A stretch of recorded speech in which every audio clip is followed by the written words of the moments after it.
Agak canggung Prof kalau di UMI menguji. Kalau di luar percaya diri. Bismillahirrahmanirrahim. Terima kasih pimpinan sidang, Mahaguru Amatir Pelajar Promotor dan Kopromotor, Mahaguru Amatir Pelajar Penguji Eksternal dan Internal, serta seluruh hadirin yang saya muliakan, Saudara Promopendus yang saya hormati. Yang pertama, judulnya yang di sini berbeda dengan di sini. Yang mana benar, ini atau yang di sini?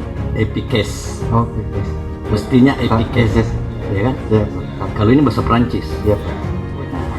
WR2 Prof harus teliti. Siap.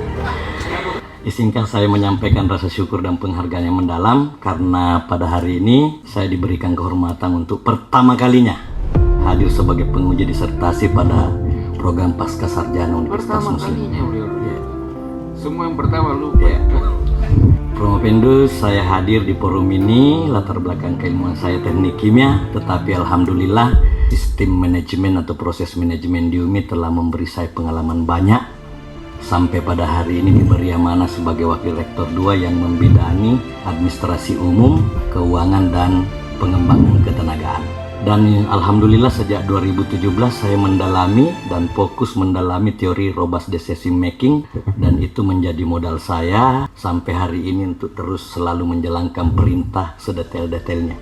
Robust decision making ini adalah pengambilan keputusan yang tangguh, dan hari ini dengan disertasi saudara saya semakin memperteguh keyakinan bahwa dalam mengambil keputusan dalam sebuah keputusan manajemen, khususnya dalam generasi digital, tata kelola SDM atau transformasi teknologi, memang kita tidak cukup berbasis angka dan statistik, tapi harus kita tangguh menghadapi kerentanan dan ketidakpastian, dan harus ada akar nilai-nilai spiritual dalam kerangka etika keperadaban. Karena saudara ini adalah dosen Fakultas Ekonomi dan Bisnis UMI, Prodi Manajemen, dan berlatar belakang S1 Teknik Informatika. Makanya saya ingin mengajukan dua pertanyaan. Bagaimana saudara sebagai dosen UMI punya tanggung jawab rohani sebagai calon ilmuwan manajemen? Nah, ini pertanyaannya adalah bagaimana saudara memaknai keterlibatan karyawan Gen Z?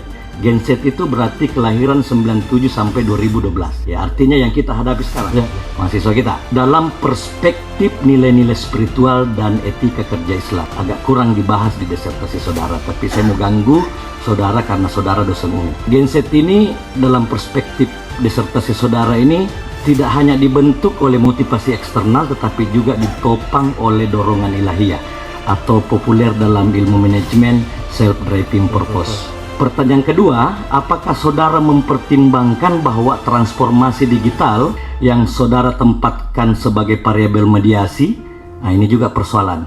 Variabel mediasi dan self-efficacy, di dalam disertasi Anda tidak ada bab atau subbab yang membahas ini. Apakah saudara sadar bahwa kedua ini berpotensi menjadi pisau bermata dua? Kenapa? Karena tidak hanya mendorong keterlibatan karyawan, tetapi juga menciptakan keterlibatan semu yang mekanistik.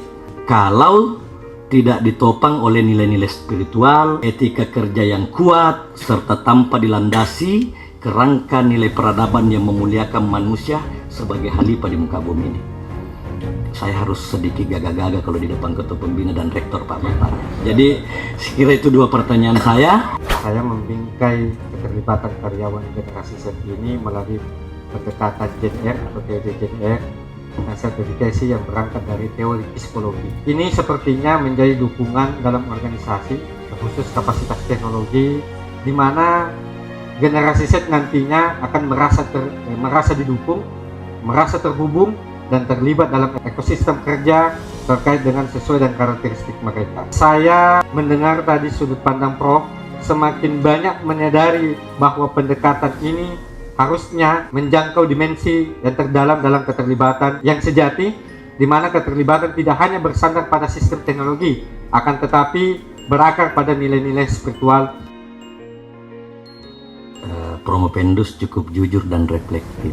Saya berharap karena Anda dosen UMI, saya berharap penelitian ini ke depan bisa merefleksi keadaan UMI yang bisa memandang dosen karyawan UMI sebagai manusia yang amanah dan menjadikan organisasi sebagai bernilai ibadah kolektif yang kita sering istilahkan berjamaah dan kebaikan kebermanfaatan.